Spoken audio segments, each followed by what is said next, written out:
PHP Syntax এ আপনাদের সবাইকে স্বাগতম। আজকে আমরা মূলত বেসিক বিষয়টা জানবো। এর পূর্বে টিউটোরিয়ালে তো আমরা অনেক মানে খুব সিম্পলি আমরা তৈরি করেছি কিভাবে শুরু করতে হয়, কিভাবে শেষ করতে হয়, আর কিভাবে কমেন্টস ইউজ করতে হয় সেই বিষয়গুলো আমরা একটু জানার চেষ্টা করব। কেমন? তো প্রথমেই আপনার জ্যাম সার্ভারটা অবশ্যই রান থাকতে হবে। রান থাকার পর আমরা এখানে আমাদের ফাইলটা ওপেন করব, মানে আমাদের যেই ফোল্ডারটা সেই ফোল্ডারটা ওপেন করবো। কেমন? তো আমাদের এখানে আমরা জানি কিছুই নেই, যেহেতু আমাদের এটা একদম ফাঁকা। তো আমরা যদি পিএইচপি শুরু এবং শেষ করতে চাই, পিএইচপি অনেক ভাবে শুরু করা যায়, শেষ করা যায়। তো আমি যেটা মনে করি, আমরা যখন শিখবো তখন আমরা মানে একদম একদম বেসিক ওয়েতে শিখবো। যখন আমরা অধিক কিছু জানতে চাইবো তখন আমরা নিজেরাই এগুলা শিখে, একটা সময় আসবে যখন আমরা নিজেরাই অনেকগুলো শিখে ফেলবো। হ্যাঁ, আমরা মাত্র একটা ওয়েতেই আমরা জানি। পিএইচপি আপনারা জানেন, পিএইচপি শুরু করতে হলে less than question sign PHP, ঠিক আছে?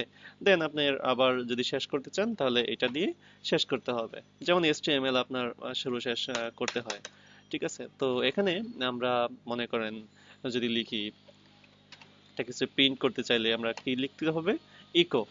কিন্তু আমাদের কেন বারবার HTML নিয়ে আসি, কারণ আমরা যারা HTML CSS করা অভ্যাস তাদের কিন্তু এটা করা লাগে না। হ্যাঁ, তো আপনারা যখন একটা এলিমেন্ট ওপেন করবেন, মানে ব্রাউজারে শো করতে চাইবেন, তখন আপনারা এখানে এটা লিখতে হবে, ঠিক আছে? আর অবশ্যই একটা কমান্ড শেষ করার সময় আপনাকে অবশ্যই সেটাকে কি দিতে হবে? সেমিকোলন দিতে হবে। হ্যাঁ, আমরা যেমন বাংলা বা ইংরেজি লেখার সময় একটা দাড়ি দেই অথবা একটা ফুল স্টপ দেই, ঠিক তেমনি একটা স্টেটমেন্ট শেষ করার পর আপনাকে অবশ্যই সেমিকোলন ইউজ করতে হবে, ঠিক আছে? তো এখন আমরা যদি এইটাকে ওপেন করি, তাহলে আমরা দেখতে পাবো এখানে এটা আছে। তো আপনাদেরকে বলে রাখি যে আমরা যদি এখানে যে কোনো একটা টেক্সট, মনে করেন হ্যালো লিখলাম, এটা কিসের মধ্যে লিখলাম? পিএইচপির মধ্যে লিখলাম, তাই না? তো পিএইচপির মধ্যে লিখলাম, তার মানে কি এটা কোনো একটা মিনিংফুল একটা টেক্সট হলো, এটার মধ্যে মিনিংফুল একটা টেক্সট হলো। এখন আমরা দেখি এখানে কি হয়। এটা খেয়াল করে দেখেন যে ইউজ আনডিফাইন্ড কনস্ট্যান্ট হ্যালো, তার মানে কি এটা একটা প্রবলেম, এভাবে ইউজ করা যাবে না। লাইন নাম্বার 5 দেখি তো আমাদের লাইন নাম্বার 5 এ কোনো প্রবলেম আছে কিনা। হ্যাঁ, তাহলে আমাদের এটা এইভাবে লেখা যাবে না, আমাদের এটা একটা ইকো এর মধ্যে সেটাকে লিখতে হবে। হ্যাঁ, আপনি যদি এখন স্টেটমেন্টটা শেষ না করেন তবু দেখি কি হয়। দেখেন এরপরেও আসলো, কারণ লাস্ট স্টেটমেন্ট শেষ না করলেও চলে। আপনি যদি এটাকে, এটা মনে করেন আমরা স্টেটমেন্টটা শেষ করলাম না, এখন দেখি আমাদের কি হয়। দেখেন এখানে সিনট্যাক্স এরর আসছে, তাই না? তো ইকোর পর, হ্যাঁ, তো আমরা এখানে অবশ্যই এটাকে শেষ করে দিবেন, এখানে এটা শেষ করে দিবেন। ওকে, এখন আপনি চাচ্ছেন যে না, আমাদের এখানে একটা সিম্পল একটা টেক্সট থাকবে। সেই টেক্সটটা মনে করেন এখানে লেখা থাকলো ওয়েব, ঠিক আছে? এই ওয়েব টেক্সটটা এখানে লেখা থাকবে বাট এখানে শো করানো যাবে না, তাহলে আপনাকে অবশ্যই একটা কমেন্টস ইউজ করতে হবে। যেমন কমেন্টস এর জন্য আপনাকে ডাবল স্ল্যাশ ইউজ করবেন। এখন দেখেন এটা নিয়ে আর কোনো প্রবলেম নেই, ঠিক আছে? আপনি চাচ্ছেন যে এই টেক্সটটা থেকে এই টেক্সটটা যেন মাঝখানে যেন একটা দূরত্ব থাকে, মানে গ্যাপ থাকে, তাহলে আপনাকে অবশ্যই এখানে একটা ব্রেক ইউজ করতে হবে, যেমন ইকো স্ল্যাশ বিআর স্ল্যাশ, ঠিক আছে? অথবা সরাসরি বিআর দিলেও হবে।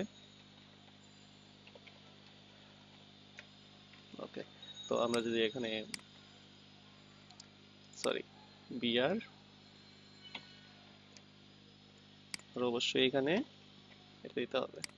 আচ্ছা, খেয়াল করেন এটা দুই লাইনে চলে আসছে। এখন আপনি চাচ্ছেন যে, দেখেন এখানে খেয়াল করেন যে ওয়েবটা কিন্তু লেখা শো করতেছে না। তেমনি আপনার যদি অনেকগুলা টেক্সট থাকে, সেই টেক্সটগুলো যদি আপনি চান যে এইভাবে আপনি শো করতে যাচ্ছেন, মানে আপনার এখানে কমেন্টস থাকবে, এখানে কি কি অপারেশন হয়েছে সেই অপারেশনগুলো এখানে লেখা থাকবে, তাহলে আপনার এইভাবে কমেন্টস এর মাধ্যমে আপনি এটাকে শেষ করতে পারেন। হ্যাঁ, তাহলে এগুলো শো হবে না। এখন আপনি চাচ্ছেন যে না, আমি প্রত্যেকটার মধ্যে স্ল্যাশ কেন দিব, আমি মানে এটা তো লেখা খুবই বিরক্তজনক, তাই না? তাহলে আপনি এখানে যেটা করবেন যে, মনে করেন হ্যালো সেলিম রানা, তো একটু খেয়াল করে দেখেন এইটার মধ্যে যদি আমি প্রত্যেকটার মধ্যে স্ল্যাশ দিতে চাই তাহলে আবার কতগুলো আমার করা লাগতেছে, তাই না? তো আমরা এখানে যেটা করব, স্ল্যাশ দিবেন, একটা স্টার দিবেন, দেন এইখানে দিবেন হলো স্টার স্ল্যাশ। তাহলে আপনার ডাবল স্ল্যাশ হলো আপনার সিঙ্গেল লাইন কমান্ডের জন্য, আর স্ল্যাশ স্টার স্টার স্ল্যাশ হলো মাল্টি লাইন কমান্ডের জন্য। কেমন? তো আমরা যদি এখন এন্টার করি তাহলে আপনি দেখতে পাবেন যে সেই বিষয়গুলো দেখা যাচ্ছে না। তাহলে আমরা কি কি শিখলাম যে পিএইচপি শুরু এবং শেষ কিভাবে করতে হয় এবং কিভাবে কমেন্টস গুলা ইউজ করতে হয়, এটা খুবই ইম্পর্টেন্ট। হ্যাঁ, আমরা খুব ছোট ছোট ধাপ করে ভিডিওগুলো করব যেন আমাদের বুঝতে খুব ইজি হয়, কেমন? এরপরের ধাপে আমরা দেখবো যে পিএইচপি ভেরিয়েবল কিভাবে ডিক্লারেশন করতে হয়। ধন্যবাদ।